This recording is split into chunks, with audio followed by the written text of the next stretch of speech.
So my daughter decided to come and sit down here, and she had been on the table, but she heard me talking, and now she's here. I hope you'll be able to hear me over the noise of her app, because I don't have time to keep. There are too many people. So this is my only stolen moment of today. I've recorded many times over the days, different things that come to mind, and I keep thinking, let me share them. New Year's. This is the first roundup update of 2025. I personally don't care that it's a new year, because I've woken up with the same problems and I've got the same issues facing me that I already knew were facing me. All I can say is, and why I'm mentioning it, sorry, is because I had a phone call from a discovery person, medical aid. And I had a phone call from someone from medical aid, and they were just talking, and then they said, "Oh, I'm so sorry. Happy New Year, compliments of the season." And I thought, is it really that necessary? I had no clue that it's gauche to not say anything about it being January as opposed to it being December, November.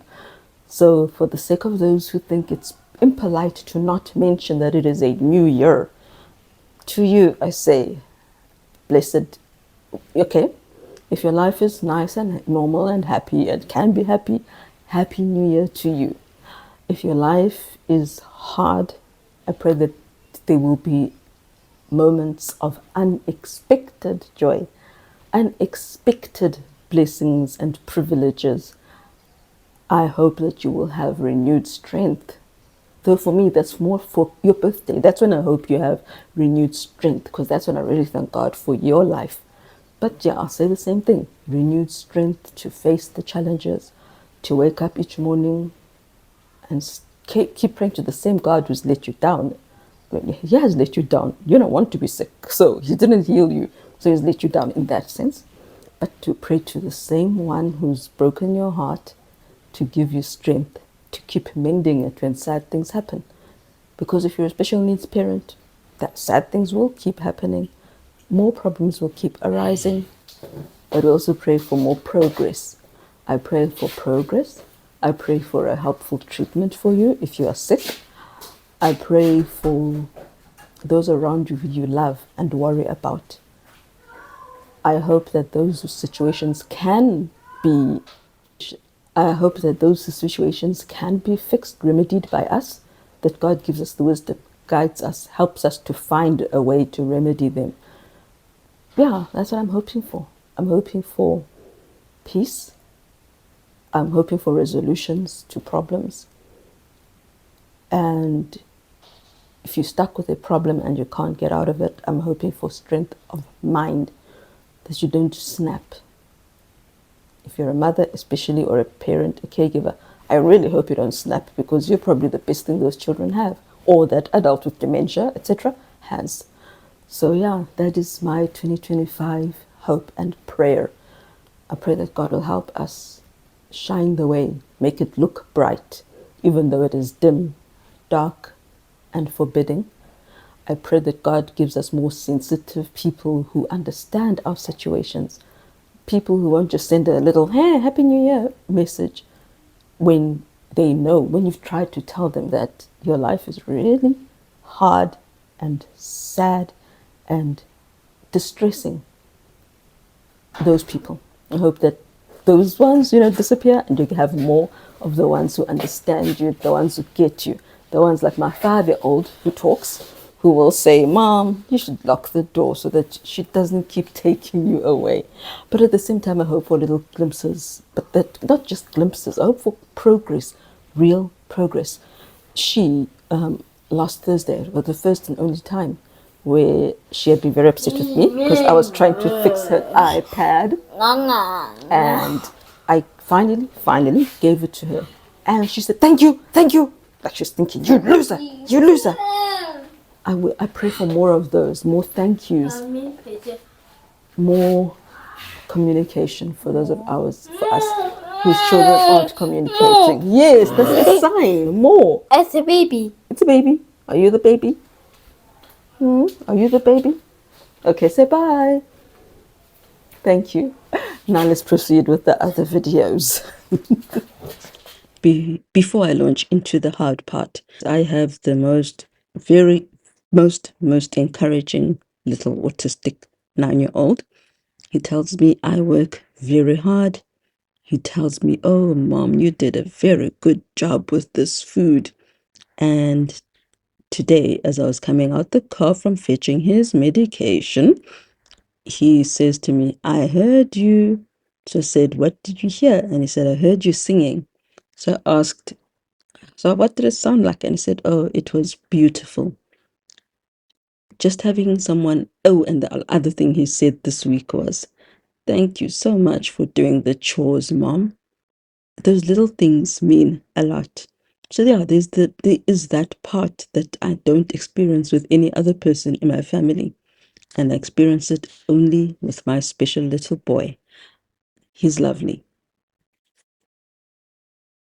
I shot another video the other day, which I thought was complete, but I'll just add this at the start of that video. I haven't edited yet, so I might as well do so. So our special life. Our special life is the same as always. So there is that sense of grieving that I don't think any parent of a mostly non-speaking child will ever get over. I go back again to the parents of Sylvester Stallone's child. Okay, Sylvester Stallone, his wife, ex-wife, and the child, their son, who's now probably 38, 39, 40. But the fact that they're still hoping and trying to get speech out of him, it's because we can't get used to it, or any kind of communication. We can't get used to there being nothing, because then they can't tell us what's wrong, what they're feeling, how they are. And like research has shown, our daughter, our non-speaker, doesn't have that dopamine rush when she's praised. When we say well done, when we acknowledge when she does speak, it doesn't feel good. So she doesn't think, oh, let me do it again so that I feel good again. She doesn't have that, what's the word? Celebratory, I've forgotten the word. There was a phrase though, that she doesn't feel anything. I'll just say that. She doesn't feel anything. It's no different if you say, okay, everybody, let's go take a walk. Actually, it's worse because it's better than taking a walk. She's not into taking walks. She still doesn't want to go outside and take a walk. She's inactive. That's my other worry. She's inactive. She's overweight. I hate that. I mean, she does walk around, so she's active in pulling me, walking, but she doesn't go to the jungle gym. She doesn't slide down. And the other thing, she doesn't know that she should pull herself up. So when she goes up the ladder, she doesn't know that she must pull herself up. When she wanted to go on the trampoline, I realized even there, she waits to be pushed up, and I shouldn't have done it, but there was no one close by who's strong enough. And so I put her on the trampoline, but she didn't realize that she has to pull herself across. So I have to push her onto the trampoline. The concept of let me struggle on and pull myself up is not there. I honestly don't know how intellectually impaired she is. My husband always says, but she can understand, come here. Yes, she can understand that. But she doesn't understand pick this up, or unless she just doesn't want to pick it up. But there's a lot that she does not understand.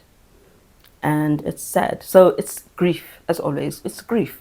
It's grief that we can't get into her world. It's grief that at age 5, she doesn't know that she should climb up. She just thinks she will just slide across the trampoline, slide up the steps, so we have to push her up. And yeah, it's just sad. And again, as I said, the speech, the communication. We are still at the same place where even when she's doing something she's interested in on the iPad, she will do a bit of coloring in, and then she'll flip to another app, Khan Academy, and then before that session is finished, she'll flip again. Also, she doesn't have the reward. Yes, she doesn't have that reward factor thing going on. She doesn't feel rewarded by doing well. So they will say, put all the W's into the boat. So she's meant to drag the W's. She doesn't care. She will just drag the A, the W, the X. There's no well done. She doesn't feel anything when the app says well done or good job. It's like nothing to her. So she'll just put in all the random letters, though she does know the letters themselves. And sometimes perversely, I think she actually likes it when it goes, "Nyeh." That's a mistake, one of the other apps. It means, or it goes doing as it bounces out of the basket or out of the net. She doesn't feel rewarded. She doesn't feel on the opposite side, doesn't feel like, oh, I messed up. I need to do better next time. How do you teach a child like that? And then she'll start a Bowie video, which is this British puppet bear thing. She'll watch 10 seconds. And when I'm trying to say, oh, look, it's an S, she moves on to another video, blippy. Her mind still can't focus. And this is when she's doing things she is interested in. She's just here and there and there and here and there. So I still can't teach her anything. I can't use pictures. I can't say pro-neutro, so that we know what she wants when she's pointing at the cabinet, at the cupboard, which cereal. So now I have to bring each one down, and then she pushes my hand up. Okay, not that one, this one. And it's tiring. People, it's tiring. It's sore. My shoulder gets sore. The standing is painful. It would be a blessing for both of us if she could speak.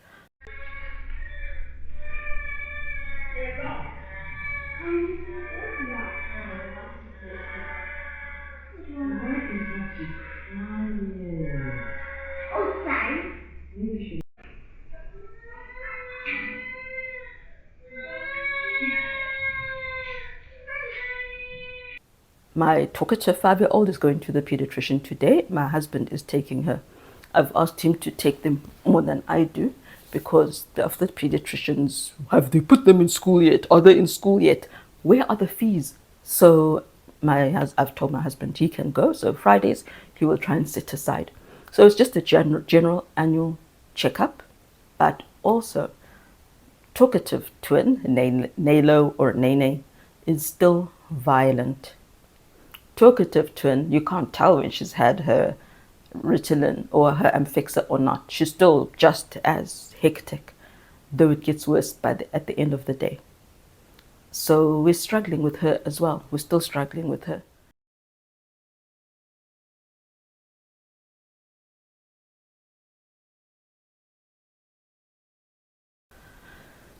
The other two, they're still also not really there. You'll say, let's come tidy up, but they don't even see that something is not tidy. It's like they think the paper should be on the floor, so they'll ignore it. My husband tried to get them to go tidy up outside. He said it's like something needs to be A4 size for them to think, oh, let's pick this up. But the other small things that they have left on the ground, it's like they don't see it. So yeah, that's how our special life is. And that's part of why I don't feel any happiness. Dyscalculia, I have found a curriculum. This is only maths. It's going to cost us 8,000 including shipping. Okay, 7,600 Rand including shipping, just for a maths for 1 year curriculum for dyscalculia. And I'm hoping it will work and it will help. It's called Right Start. The other kids, their curriculum is definitely better than that. More affordable, much more affordable. So again, there's nothing to be happy about because the challenge is still there. I'm still doing vision therapy every day. I'm still doing activities to try and get their brains moving, working. I'm still doing some kind of school, though we're not doing school because my daughter has a problem with spelling. She'll have learned the word for a month, but she'll still spell it wrong. And she still doesn't understand silent E. So I'm putting on the words that are for the lesson that is due next when we begin. I'm putting them on the board and she reads them, and when she gets it correct, I cross it out. So we're still doing school work. And so that's that part of our life. AS is big time killing me. I feel no relief yet.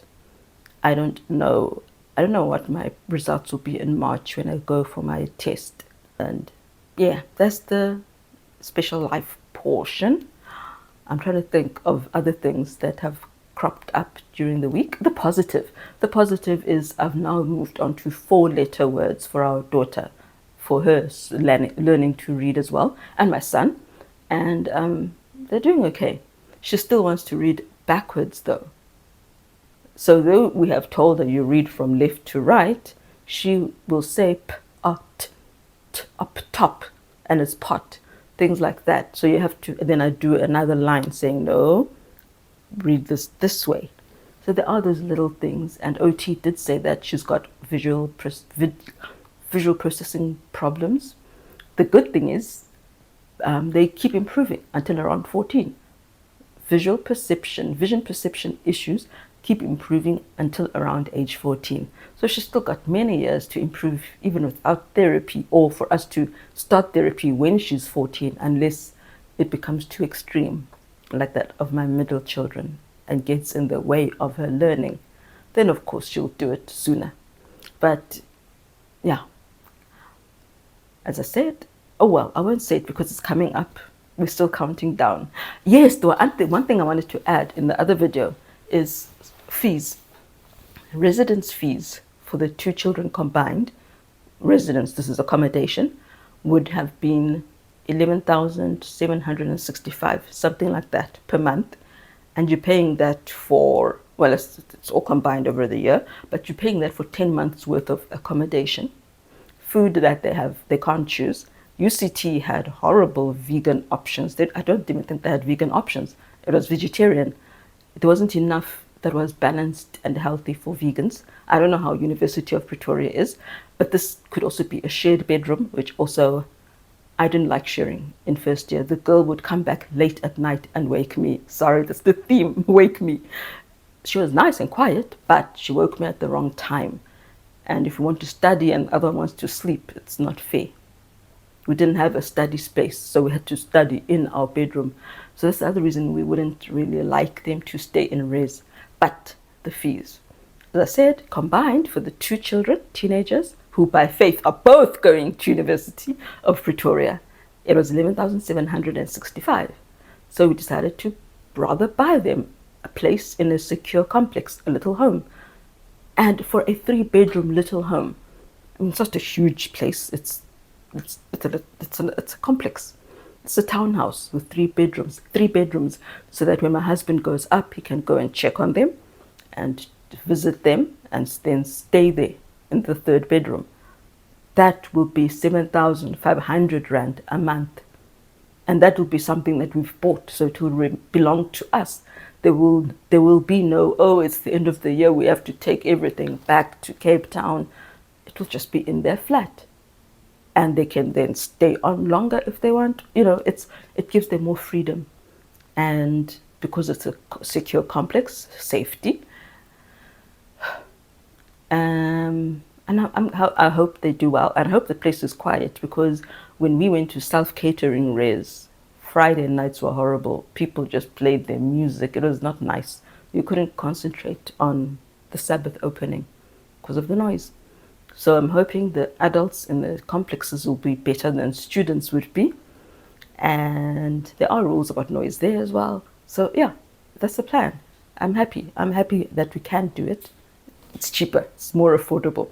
7.5 for your own place rather than 11 point something for 10 months of a place, and then you have to swap again.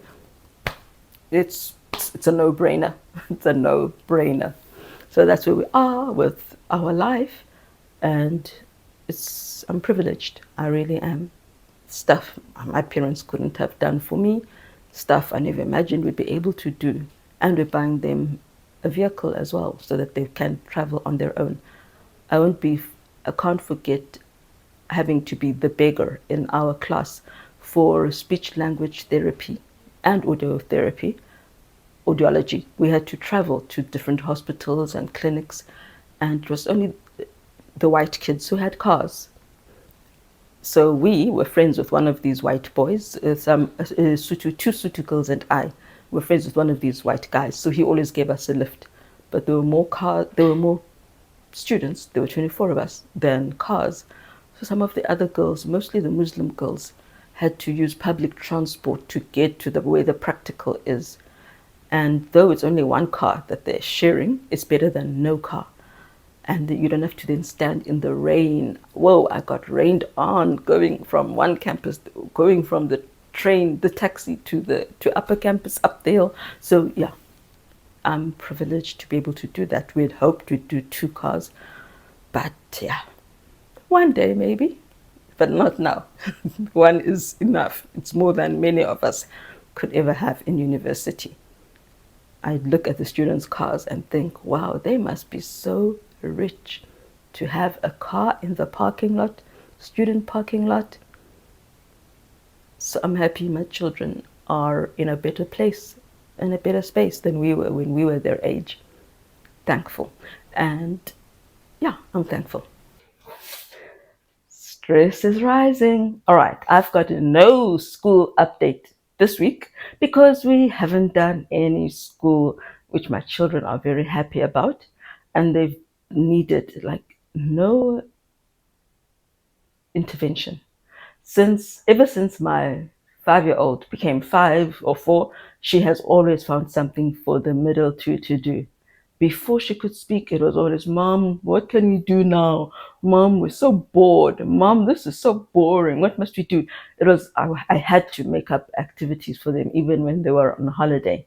But now with their twin, who is the definite leader, she is keeping them busy. Not that they mind, but the mess they make, yikes. I've taken away much of her clothing, but not all. And it just ends up all over the floor. She changes multiple times. She then wants her siblings to change multiple times. My son has joined in and he also gets into pajamas, and then they switch in those pajamas during the day. And the room is an absolute mess, a pigsty. So they're busy, but it's not a kind of busy that I really like. But I do like that it gives me they do come in and out to say something or to say, okay, now we want to wear white. Can you please give us white clothing? Things like that. But they aren't fighting anymore that I know of. The problem with Amarissa is that she keeps quiet. She doesn't tell you immediately when they are fighting or when they've had an issue, but they're not fighting much. They're peacefully playing. So it's been better. I can do a bit more of their videos. The only problem is that my husband was on leave yesterday, so then I couldn't do much video because my bedroom is my studio, as my friend put it. So when he's here, then, but yeah, it's been good. It's been good. That's where I was going. The children have been healthy physically. Their allergies have been playing up a bit, well, quite a lot, but that's what it is. It's what it is. The stress. The stress is my son. All his other marks are fine. It's just this one computer science that he got an E for, and minimum is meant to be D. So we can't convert his Cambridge results into a South African qualification, a matric exemption equivalent, and he can't apply to university like to get the full admission. Remember, they'd given them provisional admission. My daughter, because she passed all her stuff and was good enough, she is definitely bound for university. My son, they believed would do well, so they put him in a residence, and I'm coming to that again. And because we applied before they got cell phones, I was getting all these messages from the house Tao that they were going to live in, which I believe is 71,400 rand a year. So that was his res only. So the stress, the stress is we don't know if his computer science redo is good enough to actually get the final admission. He is nervous, extremely nervous about his results coming in. He's made me now extremely nervous. And he was saying, what am I going to do then? If I don't get it, what am I going to do next year? I told him we'll cross that bridge when we get to it. You'll probably drive and do deliveries for a year or something like that. And we just look at everything, and maybe either he goes to a college or a tech where what's it called? The requirements aren't as stringent as the universities is applied at, or we start from the beginning and give him subjects he was good at and that he would have been good at, like biology and chemistry, and we look at something in those careers. So, there are options, but he's stressed. And I am worried because they should both be going to university next year. We'll see what happens. Where was I going now? I said stress. Oh, my children, adoption. We haven't been telling Amarissa. We don't talk to Amarissa and just say to her, hey, by the way, don't forget you're adopted. We don't bring it up. She has been bringing it up this year. She's the one who, when she was in hospital, said, oh, and tell my other mother. As I told you then, I'd never referred to her as her other mother. I just said, Auntie so and so. But she eventually got it. Duh, if I'm in her tummy, then she's my mother. So, so that was that. And what else? Oh yeah, and we told her when she had the baby, which was like last year, and her response was, "Why would she do that again?" And she's asked about the husbands, and I'm like, "Well, she's never had any husband, and none of the guys have stayed, so she's a single mom, and it's hard." So she gets that, and she gets that she has said she wouldn't have wanted to live with them, so she's glad she was adopted. So there's that, but otherwise it's not been, we don't discuss it. So everything that's been going on in her family, birth family, she has no clue about. She didn't even really know last week that we went to her birth family to give them a treat. She has no clue that we're giving them money every month, twice a month. She has no clue what it's just in the back, because you don't want to keep confronting a child with, you're adopted, you're adopted. It's normal, it's part of her life, but you mustn't keep reminding her. Except it's not forgotten for her. It's not really at the back of her mind. And I was shown this when earlier this week, my 5-year-old Urinele comes in, burst through the door. Mommy, what's the name of Mickey's and Ammy's mommies? So I said, huh? First I was shocked. I was confused. I said, yes, what are the names of Mickey and Ammy's other mommies? So I went out asking who told her that, because I was worried that maybe the teens were telling Nene that there's something up. I was scared of a negative conversation around them being adopted. But it turned out Amarissa herself had said to them, they were having a discussion, the things children talk about allergies. As you know, I'm allergic to dust, big time. And so we don't have aircon. I mustn't turn on the aircon in the car. Yeah, and also the whole dust mite story. And they know that the twins, our Rati Rio, is allergic to grass.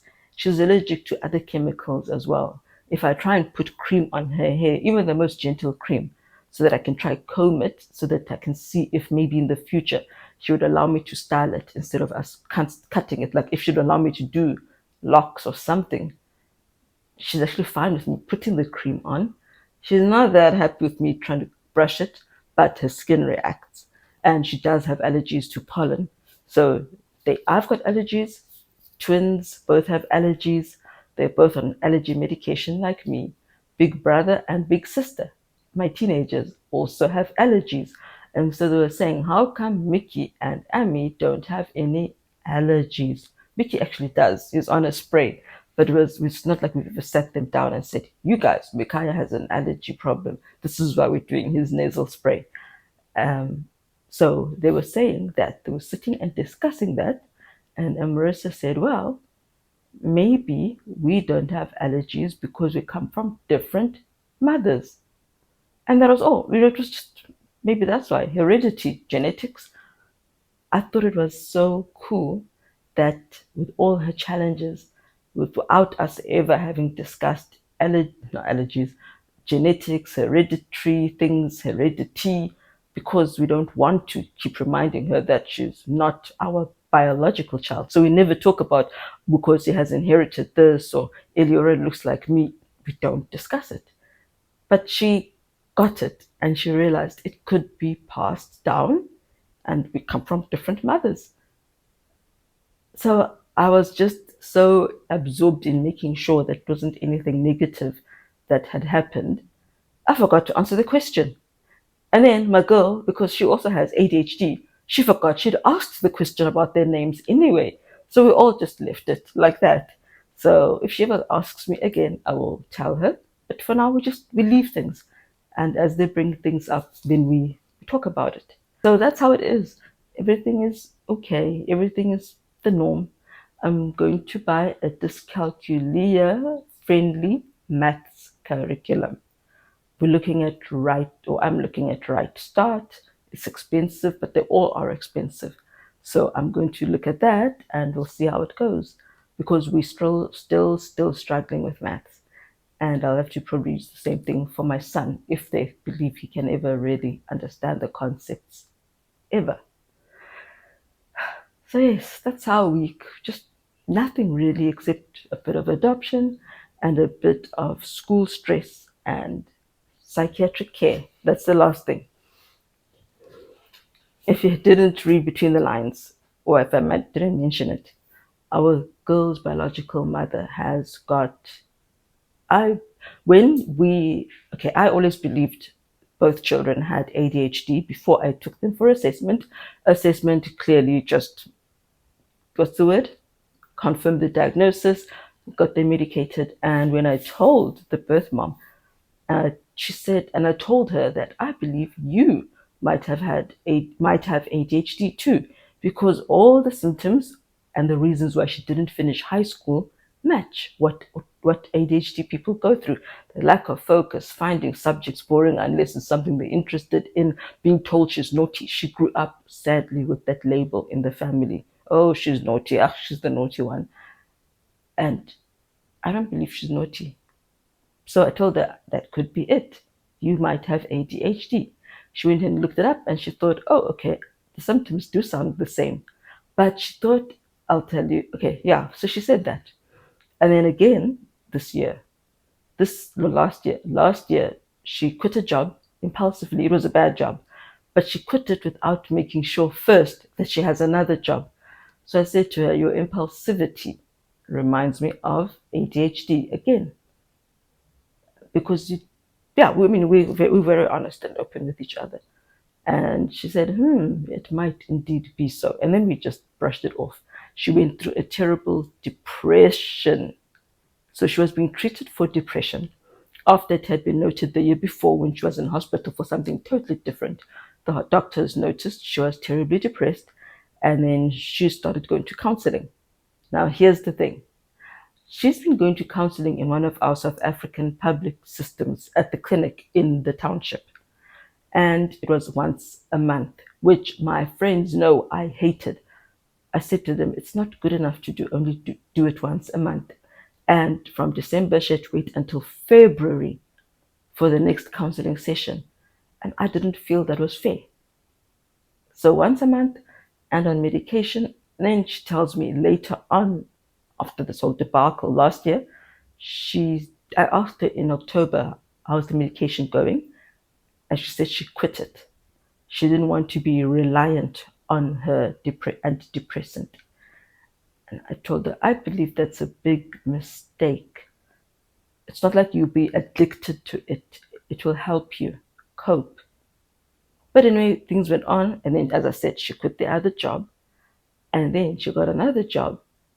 And then she just didn't pitch up because now the depression was building again. And the anxiety was building. And it built and built and built until she just disappeared. She wasn't answering my texts. She wasn't answering my phone calls. Nothing. Absolutely nothing. I even phoned her workplace and they said she hasn't been here since a Friday ago. She hasn't pitched up for her shifts. She hasn't answered her phone. We have no clue what's going on. And then the day after that, or 2 days after I searched even from her at her workplace, I got a call from her teenage daughter, which is not the norm. I had always told the mother long ago that, okay, you need to give your teen daughter my number in case something goes wrong with you, and I won't have any way to know. So she phoned, and like she was traumatized because birth mom or her mom was in a terribly terrible space. Now, before we had quit contact, before she had ghosted me, birth mom had told me that she's now so anxious that she can't even go outside to hang laundry because she's scared of people. And I thought, this is scary. No wonder then she bunked work the other week. If you can't even go hang laundry, or you don't have to make contact with people, you don't have to talk to people, no wonder she didn't go to work. She did go for a further 5 days and then she disappeared. So she said, Mom is just, it's like she's a stone. She's not eating, she's not cooking, she's not cleaning, she's not taking care of the children, including her own baby. She's not doing a single thing. And I asked her, Mom, what about your work? And she just said, and that was it. What are we going to do? What are we going to eat if she's not going to work? And how am I meant to handle this? It was eerie.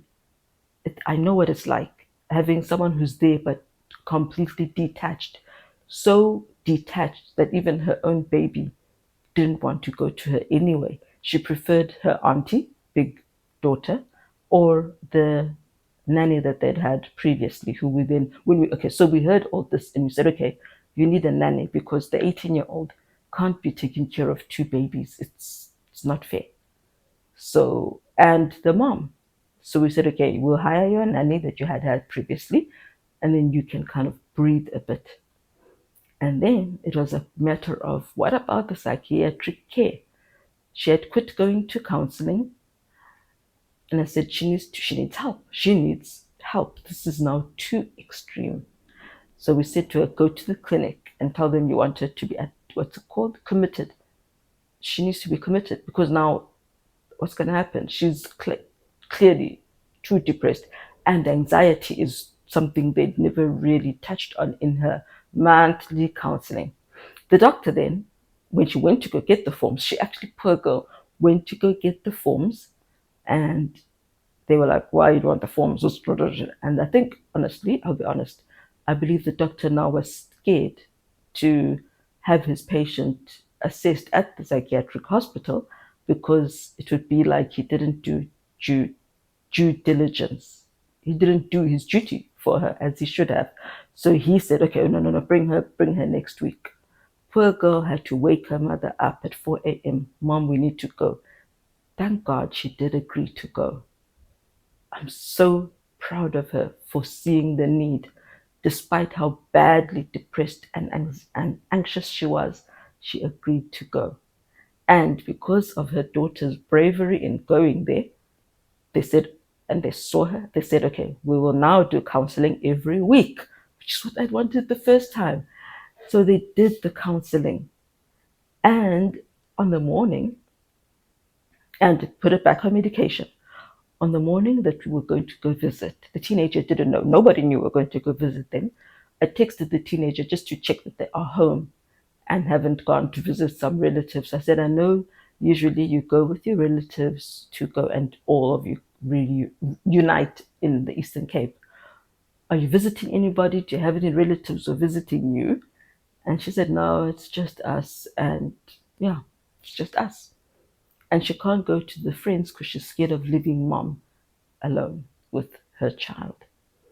So I said, okay, fine. And then she texted and mentioned, by the way, mom said that the psychiatrist said that based on everything he's heard, he believes she has ADHD and she needs to go on treatment. And I thought, thank God I'm not insane. And thank God finally they're doing something. How had they missed it the first time she'd gone for counseling? How could they have done these sessions and not ever gotten it? So I said, okay, cool. Yeah, I'm sorry you're all alone this December. I know what it's like to not be with family and relatives. And then we pitched up with some treats and, just normal things that the babies need and treats as well. They were so shocked. And of course, the first thing birth mom said was, I'm so ashamed. I told her, you don't need to be. Stop it. I wish she could see her worth. She has never seen her worth. And that's when we were talking, she said, they've always told me I'm the naughty one. I'm the naughty one. So I was asking her to describe her anxiety. And she said it would be like when she gets into a taxi to go to work, the person next to her is looking at her and thinking, please, you're worthless. You're nothing. It's so sad that that's what she's thinking of people who are probably paying no attention to her whatsoever. But her upbringing and this last father of this last child killed her soul completely. And she believed indeed that she's worthless, useless.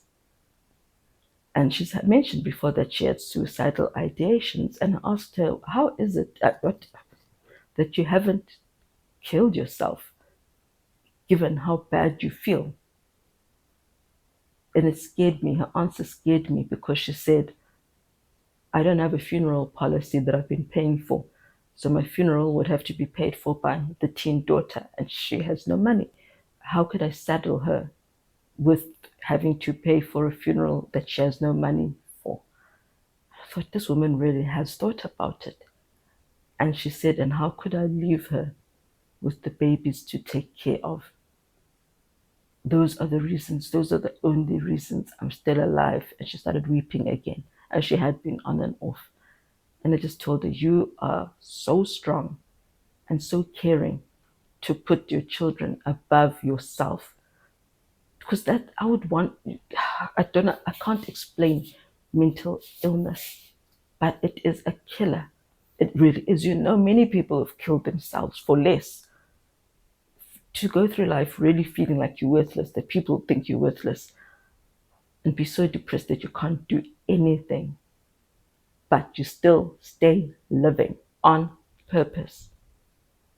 I told her I'm proud of her. She's stronger than she thinks, stronger than she knows. And so she also mentioned the ADHD thing. And that's when I finally got the answer for why they hadn't done this in-depth stuff the first time. So what had happened is when she went to that hospital for her infection, that hospital told our dispute hospital, the main hospital for her area, that we believe this woman is depressed. Then the hospital wrote to her a referral letter just saying she's depressed. And the psychiatrist just said, okay, you're depressed. Let's treat your depression. This is one of my problems. I've never been to a private psychiatrist who doesn't go into everything, every aspect of your life, even the child's grandparents, if you're talking about our children, because we haven't gone to one ourselves, but they go in depth into everything from the beginning about development. And this man had not gone through her history and life. He just looked at the here and now. What a failing. She could have killed herself. We could have lost her. And so finally he sees, okay, you might have ADHD. And she won't have to wait until February this time. She'll go next week for her next counseling session. I'm happy. I'm sad our government system isn't perfect. But at the same time, I'm glad. I had no clue we had psychiatrists in our clinics. I thought they were doctors. I knew they were doctors on a specific day. But psychiatrists, counseling, if you know someone who needs psychiatric care and you live in the township and can't afford a private psychiatrist, go to your clinic and ask. If that place has it, they very well might have it at your clinic. And if they don't, they can refer you to another clinic. You don't have to suffer alone. There's counseling and medication if you need it. Please go. We need you alive. We need you to live. We need you to be the best version of yourself you can be. And that's where I will end this video, my first one of this year. Go and get help. There is help available. If I didn't know it, I'm sure many people don't know it. So, yes, that's what I wanted to say today. Yeah, that's where I will end today. It feels so weird and abrupt, but that's where I'll go and end. I hope you all have a good year. It just feels wrong saying that because it's just another day of pain for me. It's another day of, okay, now we need to find a dyscalculia curriculum. It's just more of the same for me. I stopped being excited about a new year decades ago. But if you are excited, Happy New Year!